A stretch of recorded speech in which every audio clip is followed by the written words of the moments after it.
Yep, so it's just been a dreadful weekend for Leeds United in that department, but you know what?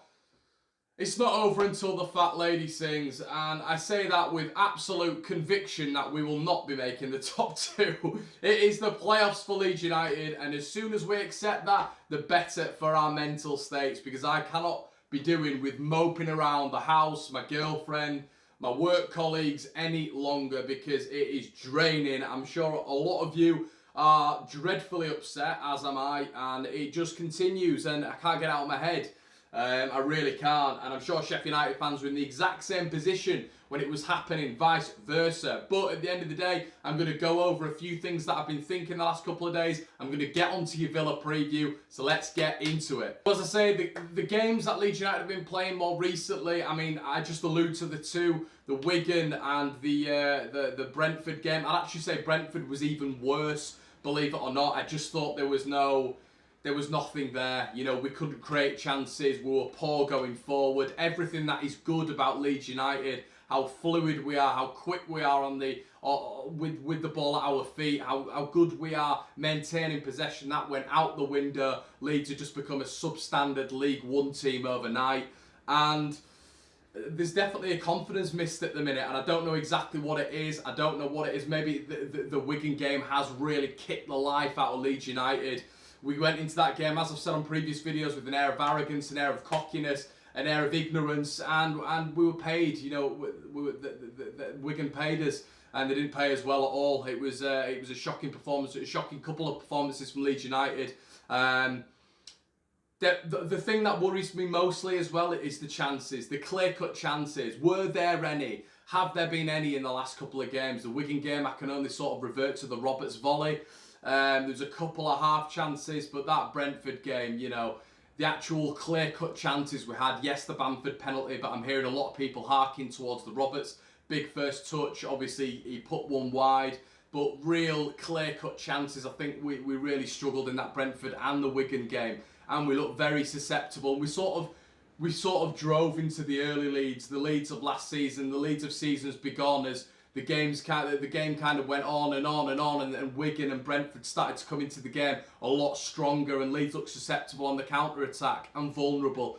But, you know, there are a lot of plays at the minute for me where I just don't think it's working. You know, Jack Harrison, he's a young lad, he's got a lot of things to learn. It's his first full season in English football, and I think we all have to remember that. You know, he's only a kid, he's only 19, 20 years old.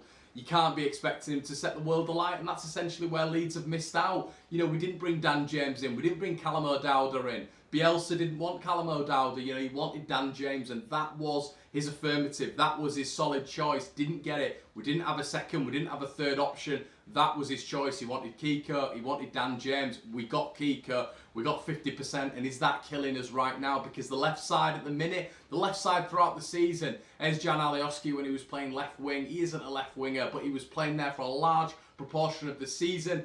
Jack Harrison, can you say that has worked as a season has gone on? I don't think it has. I don't think there's enough quality there from either player. I think there's potential and there's spouts from Jack Harrison, but he's only young, and you can see how raw he is. You can see sometimes as well there's a lack of communication between Alioski and Harrison. They don't link up that well. There could even potentially be a little bit of a language barrier there. Sounds silly, but these things can creep into football, especially when you don't know each other's games. Two very different players on that left-hand side, and I think there's definitely been a breakdown in communication, definitely a breakdown in effectiveness on that left-hand side. And I think the rest of the team, you know, if you look logistically, how many players do you need to take out of that team for Leeds not to have scored that many this season? Pablo Hernandez, Kim Aroof, and probably more recently, Patrick Bamford. Now, when you look at the other teams in our sort of vicinity at the minute, I'll get on to Aston Villa, but you even look at the likes of Derby with Harry Wilson, Mason Mount, contributions from midfield in Tom Lawrence. You know, you even look further afield, obviously the top two, which we've been going for the majority of the season. You look at Sheffield United, 5 very decent championship strikers there, alongside the likes of Ollie Norwood, alongside Duffy, who scored at the weekend, and they have picked up the goals here and there. You take Pablo Hernandez, for instance, out of this side, and where would Leeds be this season? Where would Leeds be without Pablo Hernandez's goals, without his assists, and without his general build-up play, his half assists as I like to call them? Leeds would be in a very different place, and I think that has been the issue throughout the season. There's not been enough quality in the key areas where Leeds need them, especially in the offensive third. But more recently, for me, it has been the defensive third as well. The past 2 or 3 games have really shown our vulnerability. You know, the likes of Pontus Jansson really slacking last week and against Wigan. And sort of how important it was to get Liam Cooper back. I still don't think he was fully fit against Brentford, but when he came back in, he looked a hell of a lot more solid. But as well, a shout out as well to Luke Ayling, who I think has been absolutely fantastic since he's come back. Actually, his first game was at Villa away when we beat them 3-2. Wasn't that good from that point onwards, but he slowly got into it. But the creative outlets have been narrowed down recently, and you know, you take Pablo out of that equation, you take, I mean, that's it. I can't think of any more. Click's been off it. And that's really it, isn't it? You know, who's been the most creative tenure this season? The past recent games, you probably look at Luke Ayling as being one of the higher ones, the one who's getting in the box, the one who's looking for passes, the one who's going forward, the one who's having a crack. Luke Ayling, a right back. And it really shows that maybe we are way too thin. Maybe we have been way too inexperienced all season. And did we miss out on January as per usual? But then you hark back. That can't be attributed for me to Victor Orta. You know, Marcelo Bielsa throughout his career as a manager, even at Argentina, when you're supposed to have an absolutely huge squad, Marcelo Bielsa only wanted a small cohort of players. Marseille, even the Lazio at the small time he was there, he was initiating to the board that he wanted a smaller team. He always wants a smaller team to work with. Did he think that would work in the Championship? It still could work in the Championship. You know, we still have the potential to go up from this division, which I will get onto in a second. But is that realistic for the Championship would be my question. But that is what Bielsa asked for at the start of the season. He wanted Dan James. There was no options. Apparently the club did offer him the likes of Callum O'Dowda, but Bielsa didn't want that. So we've got to back the manager. That's exactly what he wanted. That's exactly what we've built into this season with the Bielsa philosophy. And that is exactly what we've bought into. And that's what's brought us the great times, the best season I've had in my lifetime, which says a hell of a lot. And you older lot who are moaning all the time, think about how lucky you are. You know, 26 and a little bit younger, people like me have never seen any real success with this team. Never really seen any sort of substantial process or league wins in particular. So count yourself lucky, guys, because it could be a lot worse. But like I've said, it's where do we go from here? Where do we go as Leeds United from here?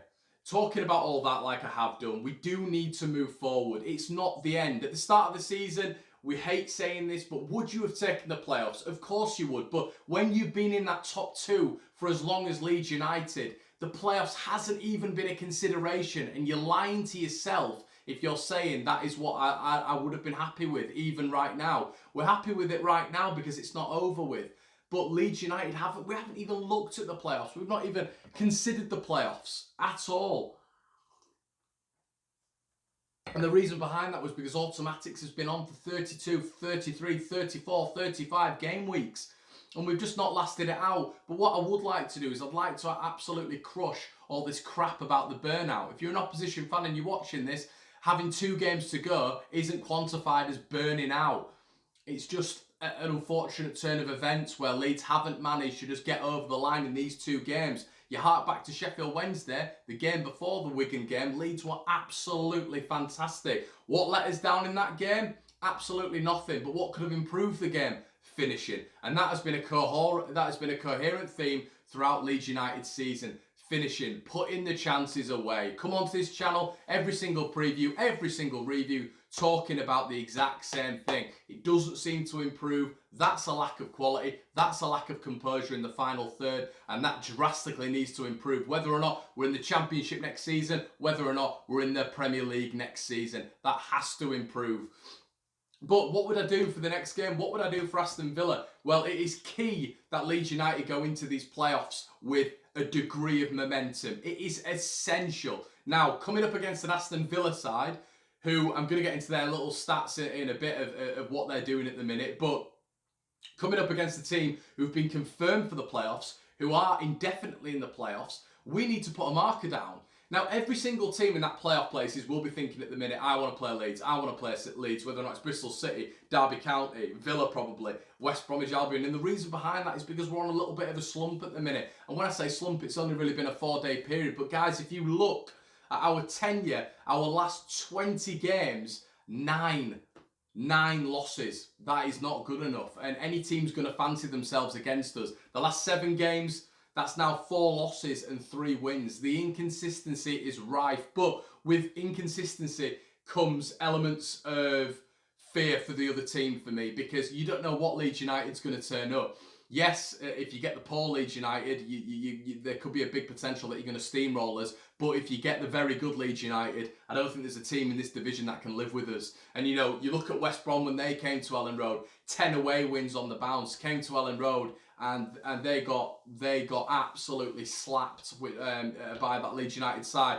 Leeds United side, under the lights, it's not a good match for many teams in this division. I wish we could generally kick off at 5:15 every single Saturday or Friday night, because every time we've done that, West Brom, Derby, Wednesday, to name a few, we've always absolutely blown teams away. Seems to be when the pressure's built and built and built over the over time. You know, at Ellen Road, obviously, in particular, we're very, very good at that time. But you know, what would I do for this game as a Leeds United fan? As Marcelo Bielsa, I would go back to basics. I've had a lot of time to sort of configure what I was going to say, and I would go back to basics, because I do think that is a fundamental of what the best Leeds United was based on.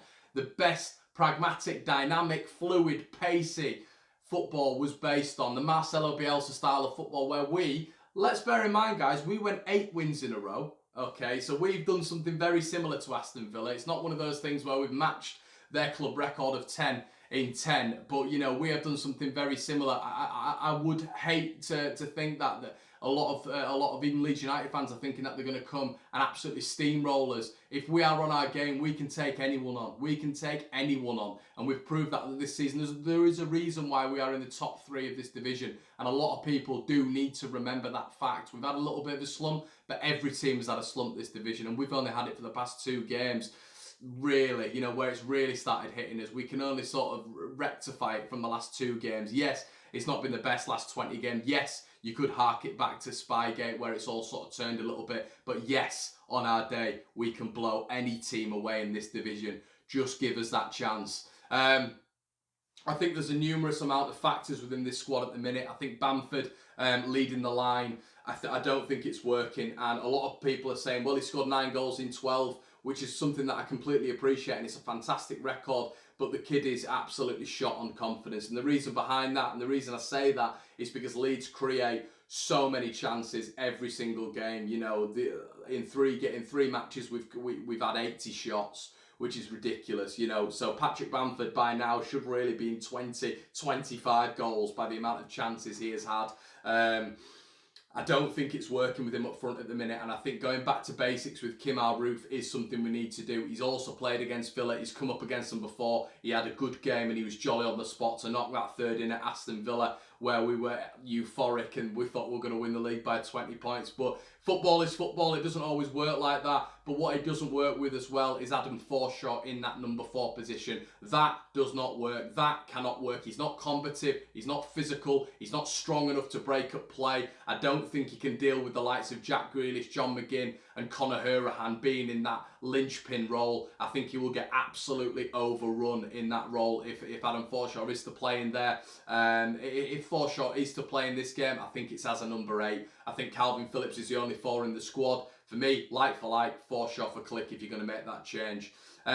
We've got to trust the team that got us to where we are. You know, we've had success throughout the season, but the momentum into the playoffs now is pivotal and is absolutely vital for Leeds United. So if we carry that on, and we carry that on, as I said, back to basics, back to that original team, I think we can find that success again.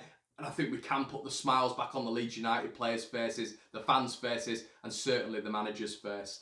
I do think there's been a lot of things that have hindered Leeds throughout the season. You know, 51 now injuries over the season, which is a record. I don't think that's ever been beaten before in the Championship. And it's not just injury-wise as well. We're not talking 1 or 2 weeks here, guys. We are talking months and months and months for some players on the sidelines. Pablo Hernandez being out for 2 months. Kemar Roof been out for a multitude of 8 weeks. Patrick Bamford being out 4 to 5 months. Izzy Brown, obviously, who's not featured that much, but was out for a full year. Douglas, Cooper, Janssen, Ayling, Alioski.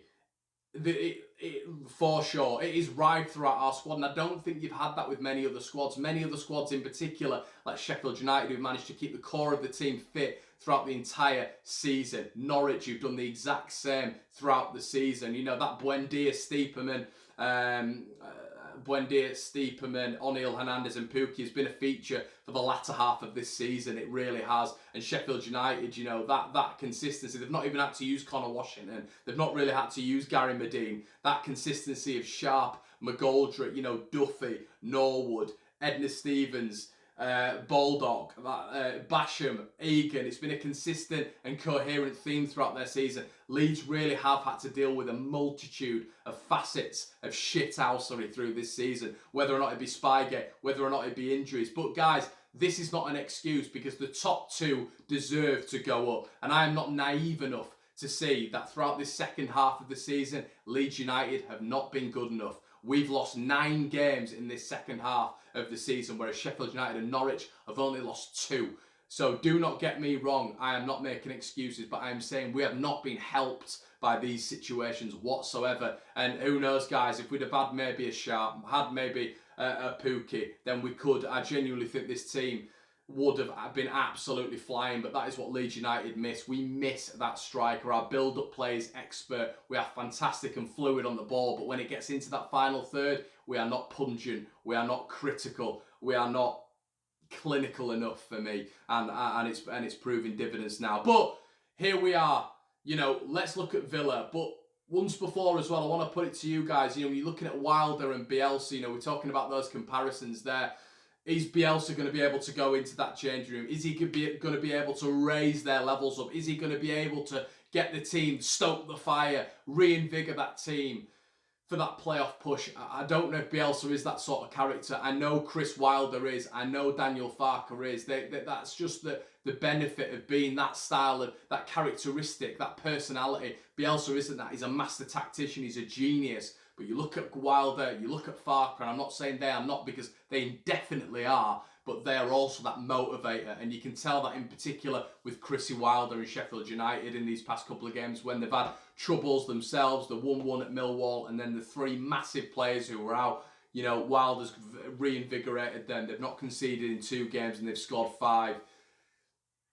It's one of those things, and Bielsa, I'm just not 100% sure he is that character who's going to absolutely stoke the squad. So I do think it's going to be up to your Janssens, your Coopers, your Kiko Casillas, your players with experience in that squad to get your Roberts, to get your Harrisons back up and ready mentally. I think there's definitely been a drop in the players like Clark. Obviously, we've seen Shackleton not feature as much. There's definitely been a drop in performances in the youngsters' minds, obviously, Harrison in particular as well, of these past couple of games. So it definitely is something where we need a pick-me-up. But here we go, guys, your Aston Villa preview, a little bit culminated towards the end here.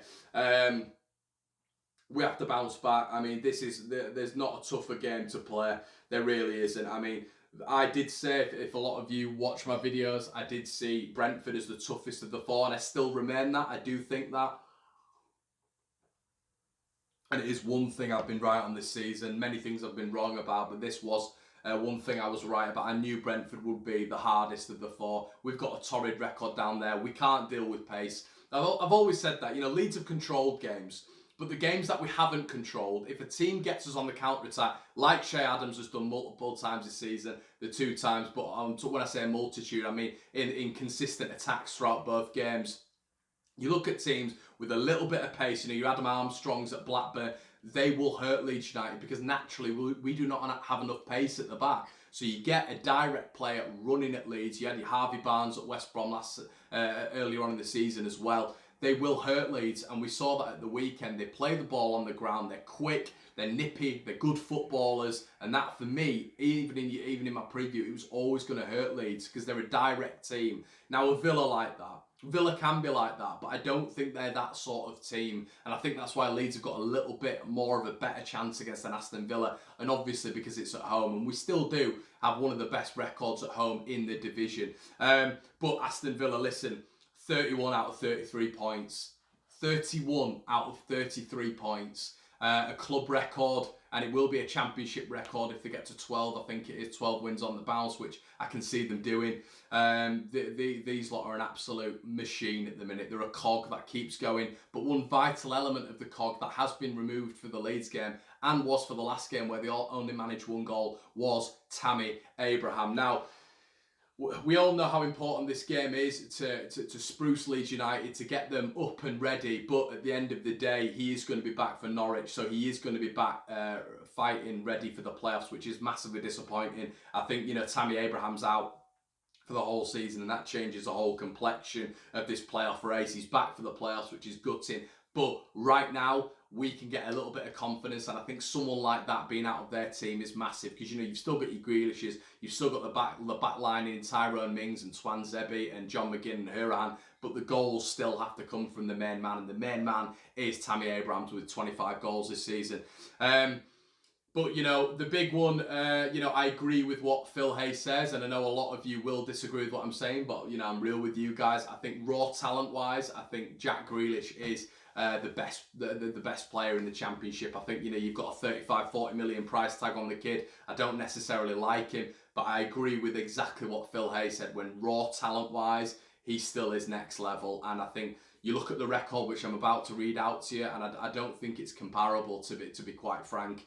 So since Grealish has returned, they've got the most points in the league, which is 27 points. They've also scored the most goals in the league, which is 23 goals. They've had the most shots on target in the league, 62 shots on target. And they're also, ironically, top with the 5 goals conceded since Grealish has featured.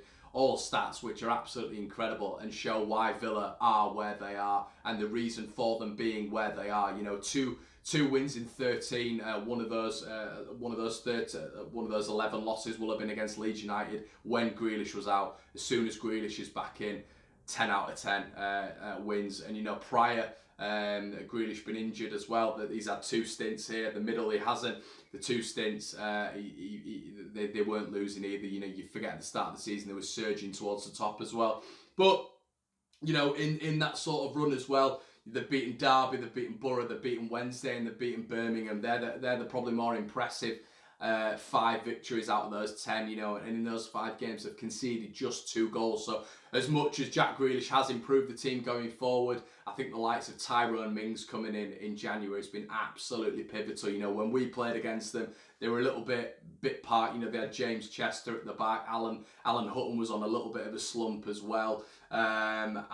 Taylor as well at the back. They looked very weak at the back. Whereas now, you know, bringing Mings in, bringing Twan Zebi in, it's completely solidified that back 4, and they look a completely different outfit. So it's not only going forward where they're good. You know, McGinn and Hourihane are protecting that 4 as well very, very well, and just allowing Grealish to roam. That's why it's pivotal. Calvin Phillips has to be in this squad at the weekend, because we put Forshaw in that number 4. They're just going to roam through, and they're just going to absolutely destroy us at the weekend. So tactically, we need to get this one spot on. And at the end of the day, we can always criticise, because we're football fans. We, you know, generally culminated in all of you guys and me and all of us. We've watched more football than Marcelo Bielsa. So just because we're football fans doesn't mean we don't have an opinion, or that our opinion isn't as valid. And we know that if we see certain things from this Leeds United squad, it's going to hinder us, as does Marcelo Bielsa. So let's hope that he makes the right changes for Aston Villa, because it could be pivotal in our, you know, our confidence going forward and our mindset going into a playoff run where we will likely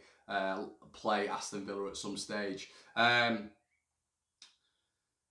But, you know, things have to change. Leeds have gained players since we last played Villa there. You know, we've gained Bamford, we've gained Berardi and Pablo. Pablo been the significant one, but as I said, Mings, Twan Zebi and Grealish have been the big ones. Tammy Abraham being out is massive and could be pivotal. So let's go in with a little bit of reassurance that it isn't over. We've still got the playoffs. We've not had the playoffs in so long, guys. Think about that. We've not had that playoff push in so long. So we've still got that to go. I just think it's a massive punch at the minute, because we've not had that We've had that top two cruelly taken off us, and it's because of our own downfall. So well done to Norwich, well done to Sheffield United. A lot of Leeds fans are probably going to say, if it's not over, you know, Ipswich could get a result against Sheffield United and Stoke are going to beat.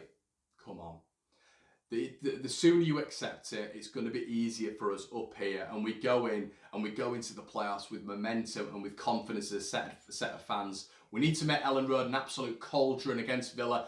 None of this crap. I don't want to hear, oh, well, I'm not going anymore, I'm selling my ticket on, I'm doing this, doing that. You know, this nervous atmosphere. There should be a renewed set of confidence now because we've got the playoffs, that's affirmed. You know, top two's out of it now, and we've just got to play not only for pride, but we've got to play for momentum and a little bit of confidence. That's what I think anyway.